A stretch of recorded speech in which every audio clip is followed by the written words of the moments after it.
Merci de votre attention, madame, monsieur. Dans l'actualité, ce jeudi, cet exercice militaire ce matin à Lomé, dans le quartier administratif, à l'hôtel de Février. Nos forces de l'ordre de sécurité mobilisées dans la gestion d'une éventuelle crise en milieu urbain. La simulation s'est déroulée en présence du chef de l'État. Mobilisés aussi professionnels, présidents et producteurs agricoles, le secteur est en quête d'un nouvel élan dans le processus de relance et de redynamisation des chambres d'agriculture. Le PENIANSA reste le cadre. Les précisions tout à l'heure dans cette édition. Mobiliser enfin 3 entités en faveur des personnes en situation de handicap. La NVT, Christophe Blandon Michin et l'ORATEF veulent œuvrer ensemble pour l'insertion professionnelle des personnes handicapées. Une convention tripartite les lie désormais, et ce depuis cet après-midi. Voilà, madame, monsieur, le sommaire, bienvenue et bonsoir à tous. Le Ghana frappé de nouveau par un drame, aussitôt appris et pris de compassion, le chef de l'État écrit le message qui suit à son homologue ghanéen. Monsieur le Président et chers frères, j'ai appris avec une vive consternation la nouvelle du tragique accident de circulation survenu mercredi soir entre Tamale et Accra, occasionnant la mort d'au moins 53 personnes ainsi que de nombreux blessés. Le peuple togolais est profondément affecté par ce lourd bilan et je tiens, face à une telle épreuve, à vous adresser au nom de mes compatriotes et du gouvernement togolais, mes plus sincères condoléances et à vous témoigner tout mon soutien ainsi que ma compassion. En ces circonstances douloureuses, nos premières pensées, nos prières vont vers les familles des victimes. Je vous serai gré à cet égard de bien vouloir apporter aux familles éplorées le message de soutien, de solidarité de l'ensemble des Togolais. Je vous prie par la même occasion de transmettre nos vœux de prompt rétablissement aux nombreux blessés. Puissiez-vous trouver dans le message fraternel que je vous adresse en ces heures tragiques l'expression renouvelée de la solidarité profonde du peuple togolais qui partage avec la nation ghanéenne endeuillée une grande proximité nourrie par une longue amitié, des liens familiaux étroits qui transcendent les frontières, en particulier dans les épreuves. En vous renouvelant tout mon soutien et ma compassion ainsi que ceux de mes concitoyens, je vous prie, Monsieur le Président et chers frères, de croire en l'assurance de ma sympathie attristée et de ma très haute considération. Message du Président Fornia Singbi adressé donc à son homologue ghanéen frappé donc par ce drame. Cela dit, le Conseil des ministres s'est réuni ce jeudi à la présidence de la République. Je ne vous en dis pas plus. Voici le compte rendu avec le ministre Guimadje Lorenzo. Le Conseil des ministres s'est tenu ce jeudi 18 février 2016 au palais de la présidence de la République sous la conduite du président de la République, son Excellence, M. Faure Esozimna Gnassingbé. Au cours des travaux, le Conseil a adopté un décret et écouté 2 communications et des divers. Le décret pris par le Conseil porte application de la loi numéro 2012-016 du 14 décembre 2012, modifiée par la loi numéro 2015-011 du 2 décembre 2015. Il précise les attributions, l'organisation et le fonctionnement de l'Office togolais des recettes, OTR, créé par la loi de 2012 précitée.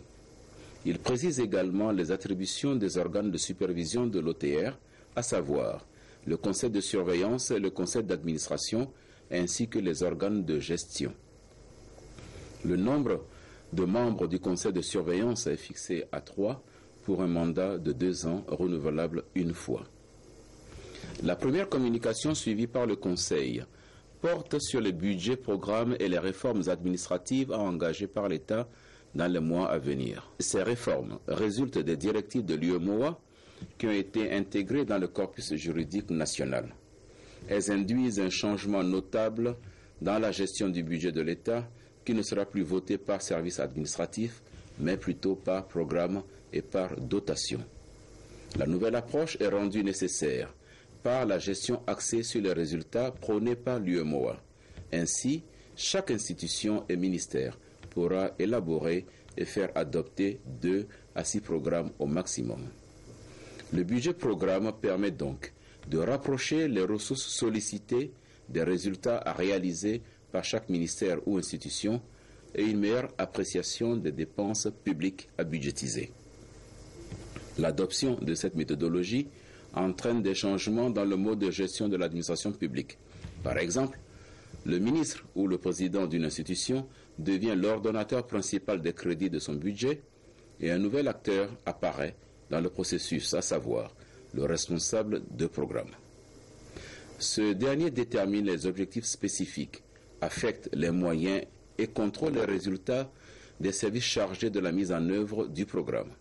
Il s'assure du respect des dispositifs de contrôle interne et de contrôle de gestion.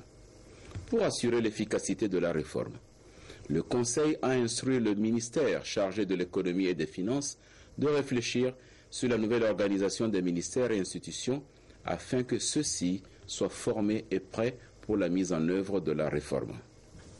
Enfin, le Conseil a suivi une communication relative à la prise en compte des amendements faits par le Conseil lors de l'examen de l'avant-projet de loi d'orientation de l'enseignement supérieur et de la recherche.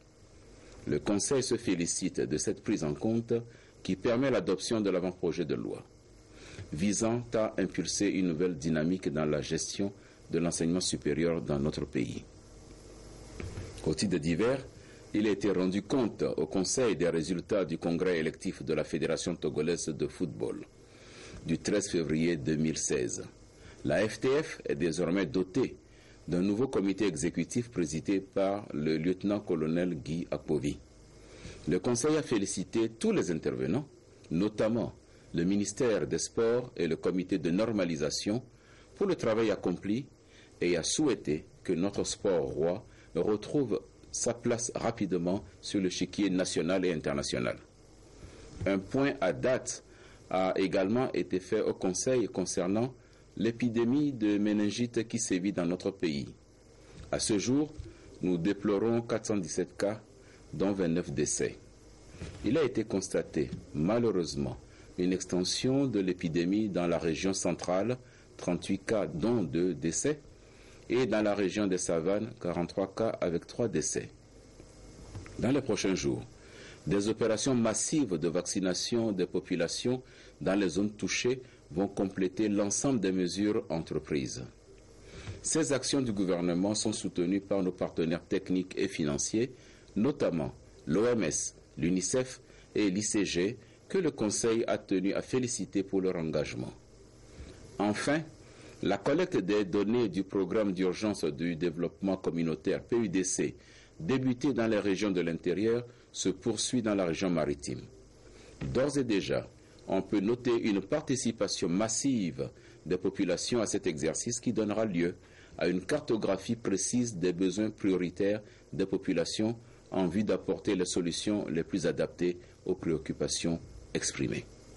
Fait à Lomé le 18 février 2016, le Conseil des ministres. Et voilà le compte rendu donc du Conseil des ministres tenu donc ce jour. À noter dans la foulée ce message de félicitations du président Faure Gnassingbé adressé à son homologue gambien, Dr Yaya Jammeh, président de la République de Gambie, qui s'apprête à commémorer dans l'allégresse sa fête nationale.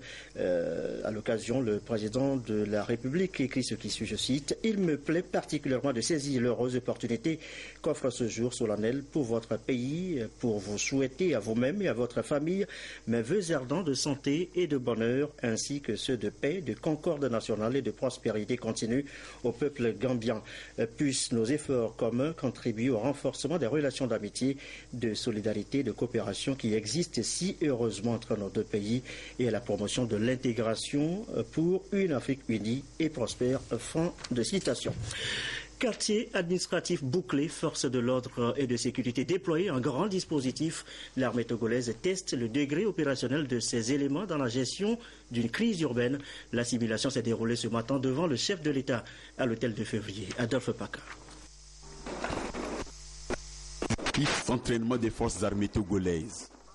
Dans le contexte de la refondation des FAT, l'état-major général, sur instruction du président de la République, chef des armées, a initié cet exercice urbain en vue de permettre aux forces de défense et de sécurité de prendre une posture vigilante au regard de l'environnement sécuritaire qui prévaut dans la sous-région.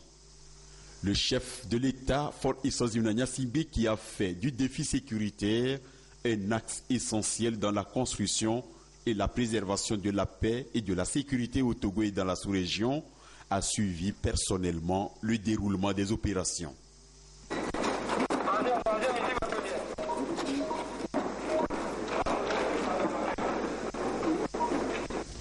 Cet exercice va permettre au commandement de tester le degré opérationnel de nos forces dans la gestion de crise qui peut survenir en milieu urbain.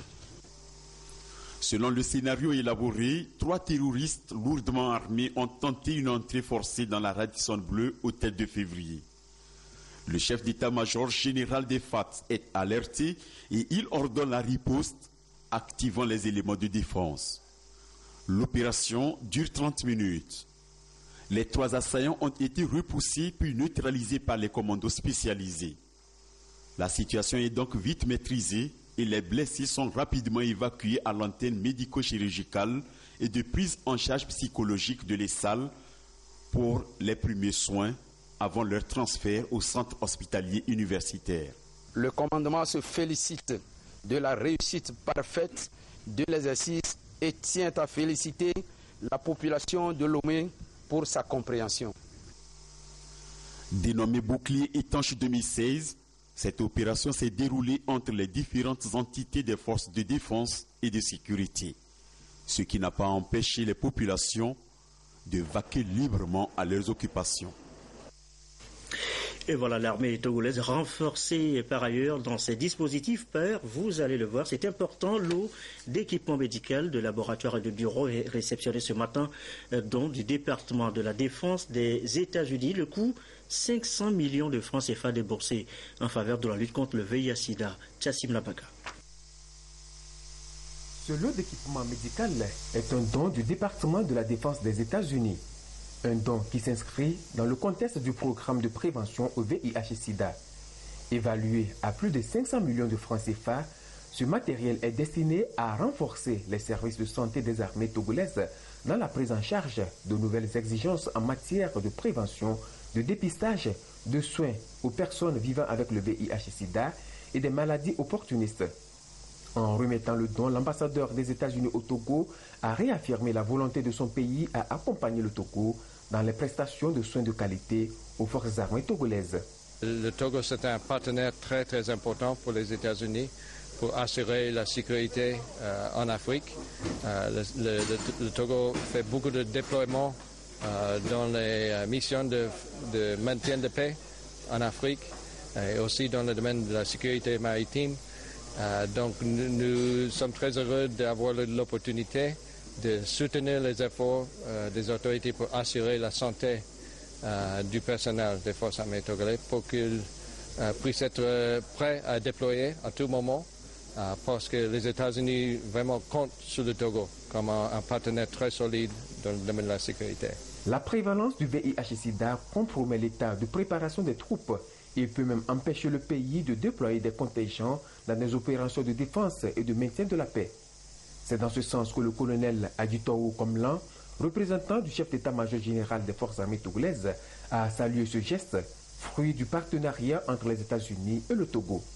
Au nom de l'amitié qui nous lie, Excellence, Monsieur l'ambassadeur, que je me fais le devoir de vous exprimer notre gratitude pour ce don précieux. Je vous prie donc d'être rassurés du bon usage que nos techniciens feront de tous ces matériaux.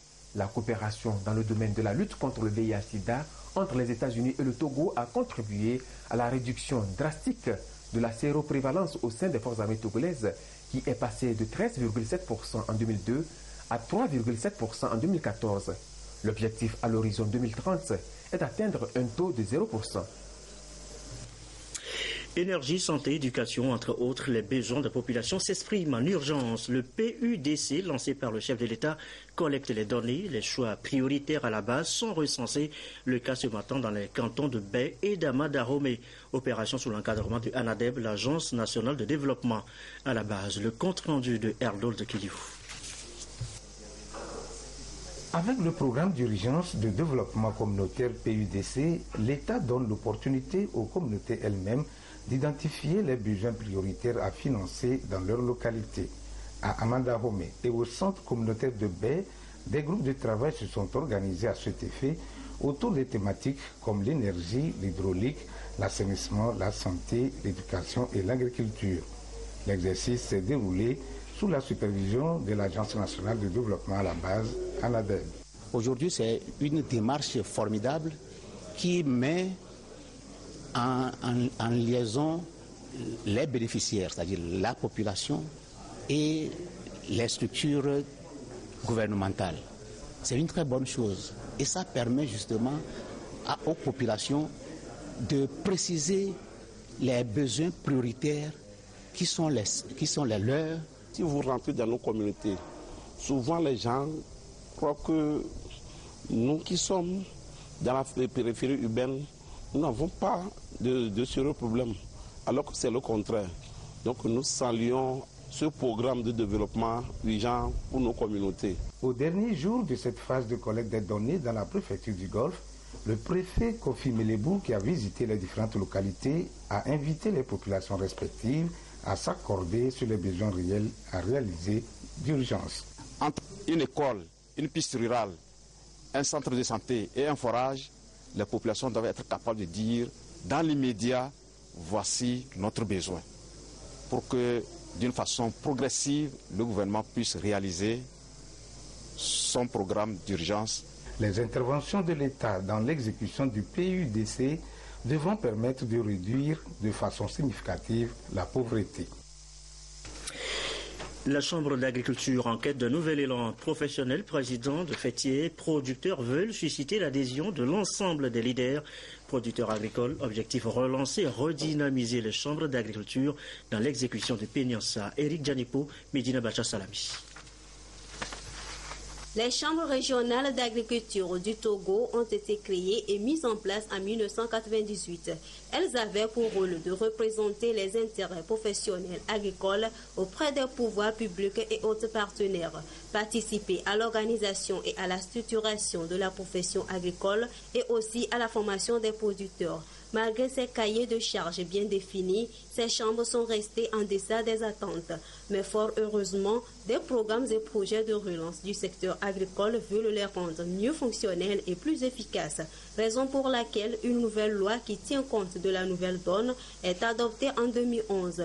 C'est pour s'approprier vraiment le contenu de cette nouvelle loi et puis élaborer ensemble une stratégie pour mener un plaidoyer auprès de l'autorité pour la signature de la prise d'un décret d'application de cette nouvelle loi. Donc, ce qui nous permettra de parler d'une vive voix unique des préoccupations de nos producteurs. Ces responsables producteurs agricoles et des fêtières auront donc à élaborer une stratégie commune en vue de l'obtention du décret. Les chambres régionales de l'agriculture pourront ainsi jouer leur rôle et relever les enjeux des défis qui s'imposent au secteur agricole. De leur côté, les transporteurs veulent se donner plus de poids. Ils se mettent en coopérative. À l'étude ce matin, les tests juridiques qui vont désormais régir le secteur et définir les objectifs. Emmanuel Adjaglo, Charlotte Moussime. Le secteur des transports représente 7% du PIB national et le gouvernement est résolument engagé à en faire un levier du développement économique. Dans cette logique, d'importantes réformes ont été entreprises avec à la clé des réalisations dans ce secteur. Aujourd'hui, une nouvelle page de l'histoire du transport routier s'ouvre avec la mise en place de la coopérative nationale des transporteurs routiers. Elle vient aider les acteurs à professionnaliser le secteur. Les institutions financières n'arrivent pas à financer les transports individuellement. C'est un métier à haut risque. En coopérative, on peut se soutenir et renouveler nos parcs et même en cas de question, on peut soutenir pour pouvoir venir à bout de nos dépenses. La CNATROT, une entité indépendante dotée d'un conseil d'administration, d'un comité de surveillance et d'un bureau exécutif élu pour un mandat de 4 ans. La coopérative présente des avantages aux adhérents. Les coopérateurs vont participer à la reconstitution des fonds qui vont servir de caution pour l'achat des véhicules. À ce niveau, les possibilités vont varier selon la capacité de chaque membre et les dividendes reviendront aux membres conformément au nombre de parts sociales détenues. Le ministre en charge des Transports a réitéré le soutien et l'accompagnement du gouvernement à la coopérative. Il a aussi invité les transporteurs à plus d'engagement et de responsabilité dans l'exercice de leur métier. Le président de la République nous a instruit de réfléchir pour vous aider pour vous accompagner, à vous professionnaliser. Tout se modernise dans notre pays aujourd'hui. Pourquoi la profession de transport ne peut pas être modernisée, être professionnalisée? L'activité transport doit se faire par des personnes qui connaissent le métier. Une pareille initiative a déjà fait ses preuves dans plusieurs pays de la CEDEAO. Le président de la coopérative du Sénégal, invité d'honneur de cette assemblée, partagera avec ses pairs l'expérience de son pays. Une expérience sur laquelle le Togo s'appuiera pour viabiliser sa coopérative, la CNATROT. L'actualité, c'est aussi et déjà le 8 mars, la journée internationale de la femme. Demain n'est certes pas encore la veille, mais les préparatifs, on en parle déjà ce matin lors de cette rencontre autour du thème de l'année droits égaux et opportunités égales pour un Togo émergent d'ici à 2030. Dédé Koussaou, Antoinette Oumaouvavo. Comment gagner le pari de l'égalité des sexes à l'horizon 2030? Le 8 mars, Journée internationale de la femme, sera consacrée cette année à jeter les bases qui doivent permettre de franchir le pas pour l'égalité des sexes. Et pour répondre à cette vision des Nations Unies au plan national, les activités vont se dérouler autour du thème « Droits égaux et opportunités égales pour un Togo émergent d'ici à 2030 ». Une préoccupation qui tient compte des réalités du pays et notamment des initiatives prises par les hautes autorités afin d'impliquer les femmes dans le processus de développement du Togo. Le plus souvent, les femmes sont discriminées et ne bénéficient pas, ne jouissent pas de leurs droits fondamentaux au même titre que les hommes. Donc, c'est pour atteindre cet objectif de 2030 que le Togo a voulu mettre l'accent sur les droits égaux et les opportunités égales entre les hommes et les femmes. Les promoteurs des droits de la femme et le ministère en charge de la promotion de la femme s'engagent à faire de cette journée du 8 mars une réussite. Nous, au Togo, nous avons l'habitude de préparer cette journée de façon participative.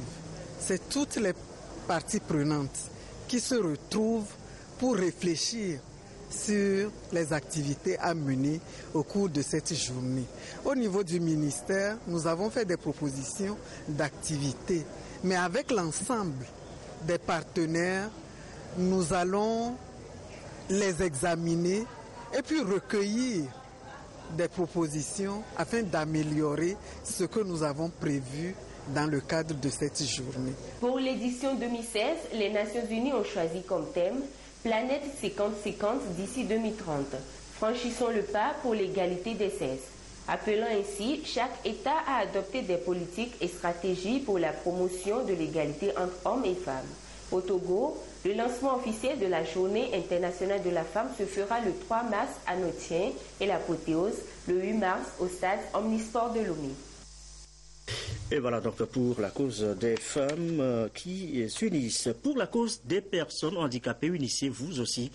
3 entités viennent de le faire, l'Agence nationale du volontariat du Togo, Christophe Blender Machine et Oratef, Organisation pour l'accessibilité, le travail et l'emploi des personnes handicapées.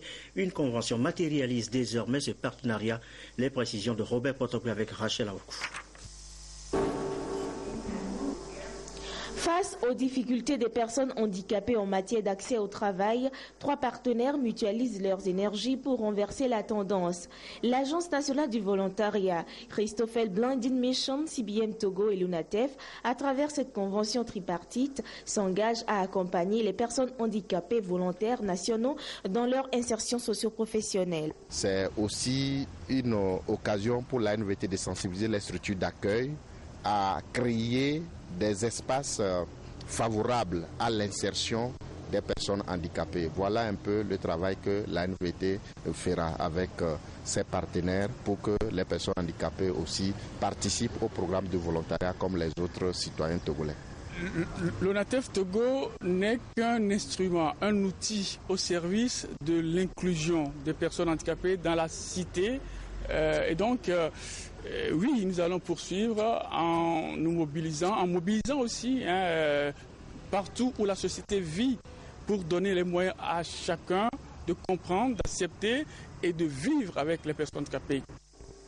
Mission quasi identique pour CBM Togo qui de son côté s'occupera plus du volet technique et financier. Nous apporterons l'appui technique parce que nous avons la compétence et l'expérience dans l'emploi des personnes handicapées, dont nous pouvons former les entreprises, former les personnes handicapées elles-mêmes pour que cette adaptation professionnelle puisse être effective. La voie est donc balisée pour la formation et l'affectation de ces volontaires dans de meilleures conditions. Et donc, d'ici fin 2016, il est envisagé que 1500 personnes handicapées soient enrôlées par l'Agence nationale de volontariat du Togo. Il est 20h25. L'autre grand rendez-vous de cette édition, eh bien, c'est avec mon cher Claude Amand. Bonsoir Claude. Bonsoir Gerson. On va parler de ces entraîneurs de football en formation pour l'obtention de la licence BCAF. Ils ont reçu hier la visite du ministre des Sports, Guy-Madié Lorenzo. Celui-ci en a profité pour prodiguer de sages conseils à ses encadreurs de la jeunesse venus des différents horizons du territoire national. Des précisions avec Tiempiou Tuba. Ces entraîneurs de football en formation depuis le 8 février pour l'obtention de la licence B de la CAF, une quarantaine issue des différents clubs du pays, ne s'y attendaient pas. Et voilà le ministre en charge des sports, Guy-Madié Lorenzo, qui les surprend par une visite. Nous sommes venus les soutenir et leur témoigner toute notre admiration et les encourager sur ce qu'ils sont en train de faire. Pour le renouveau de notre football, nous avons besoin d'avoir de bons entraîneurs, de bons coachs. Et ce qui est tout à fait plaisant, c'est que ces entraîneurs se remettent en question en participant à ce type de stage. S'améliorer pour donner le meilleur d'eux-mêmes auprès de nos pratiquants, de nos sportifs. Cette visite, première du genre, a le mérite d'encourager ces encadreurs de la jeunesse togolaise. Nous sommes réconfortés par des mots qui nous encouragent, des mots qui veulent que nous fassions avec le ministre tutelle un bon travail pour que le football progresse au Togo. Le ministre nous a ouvert de nouvelles perspectives pour notre profession. Avant de voir ces nouvelles perspectives s'ouvrir effectivement pour eux, ces entraîneurs de football sont appelés à faire les conseils du ministre et les enseignements reçus au cours du stage. Voilà, les entraîneurs revigorés par cette visite du ministre. On va parler maintenant du handball, du bureau exécutif de la Fédération togolaise de handball, précisément, qui s'est présenté hier au Comité national olympique du Togo. Au menu de la visite, la présentation d'un nouveau membre du bureau exécutif et les grands axes des activités de la dite fédération. Jean Kofi et Dedi. Élu le 14 novembre 2015, le nouveau bureau exécutif de la Fédération togolaise de handball a besoin des apports des instances sportives nationales pour réussir sa mission. C'est ainsi qu'il est allé présenter son programme d'activité saison 2015-2016 au Comité national olympique togolais. On est venu présenter le bureau et nous avons aussi brossé un peu le programme pour ces 4 ans à venir, et notamment le programme assez proche de cette année. Nous avons des engagements au niveau de la CAF. Nous avons un tournoi international de la zone 3 de la CAF qui regroupera 7 pays de la sous-région et que nous organiserons au mois d'août. Nous sommes venus demander le concours du président du comité olympique qui est handballeur et qui fait partie de la CAF. Il est trésorier de la CAF. Nous avons un challenge. Nous allons développer le beach handball et nous avons déjà eu un écho favorable au niveau de la Fédération internationale de handball qui nous envoie un expert le 27 avril. On a 4 jours d'entraînement pour initier nos clubs, nos entraîneurs, former nos entraîneurs et les arbitres pour le beach handball. Le handball école, c'est la deuxième partie de notre programme. C'est ce qu'on a initié Pépi Hand ou programme 1000 handball pour le Togo. Mais je peux vous assurer que vous l'aurez cette année, le championnat national, quel qu'en soit le cas. Une occasion pour le Comité national olympique togolais de convier l'équipe dirigeante du handball au travail bien fait. Ce que le président Dodi Ketemepi et ses collaborateurs doivent mettre en pratique pour rehausser le niveau du handball togolais.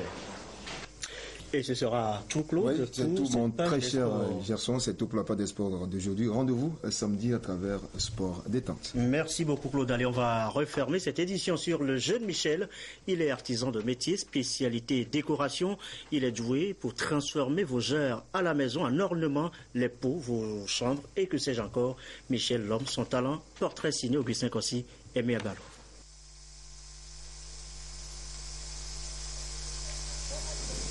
C'est ici, au marché local, qu'il vient à chaque fois chercher sa matière première, les pots ordinaires.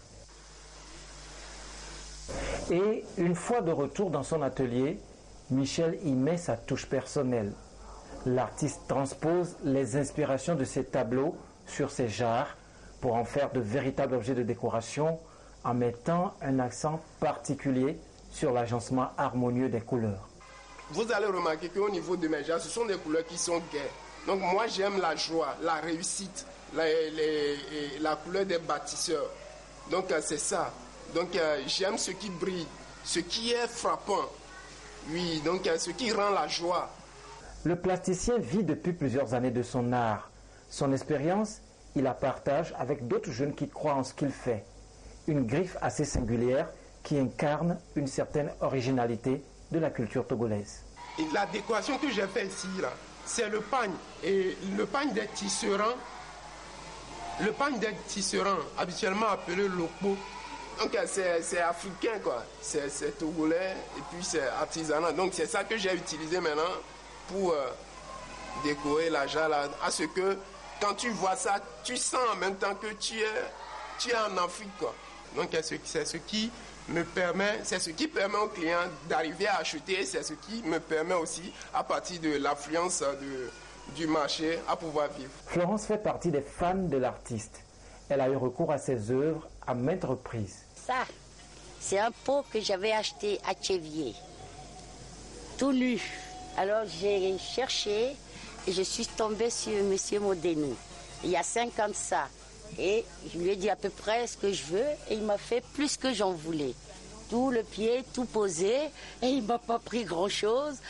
Au début, je me suis dit, c'est un jeune artiste, en grandissant, ça va aller. Non, il fait des super choses. Et puis, depuis 5 ans, je ne suis pas déçue. Il m'a fait des beaux tableaux à la maison. Il a décoré aussi un tout petit peu ma salle privée. Plus des pots comme ça. Donc, ça serait génial que le peuple togolais sache qu'au Togo, on a du bon aussi. Michel est convaincu que seul le travail, la compétitivité et l'esprit d'ouverture le feront progresser. Il compte sur des partenariats pour développer son métier. Des foires et expositions pouvant lui permettre de se frotter au grand nom de l'art plastique pour faire rayonner sa griffe au-delà des frontières du Togo. Voilà, portrait signé Aimé Abalo. Une dernière image avant de refermer définitivement cette édition, cet exercice grandeur nature ce matin dans le quartier administratif de Lomé. Bouclé, force de l'ordre et de sécurité déployé un grand dispositif. L'armée togolaise teste le degré opérationnel de ces éléments dans la gestion d'une crise opérationnelle. Une simulation qui s'est déroulée ce matin à l'hôtel de février devant le chef de l'État. Très belle soirée à vous. Tibé qui a fait du défi sécurité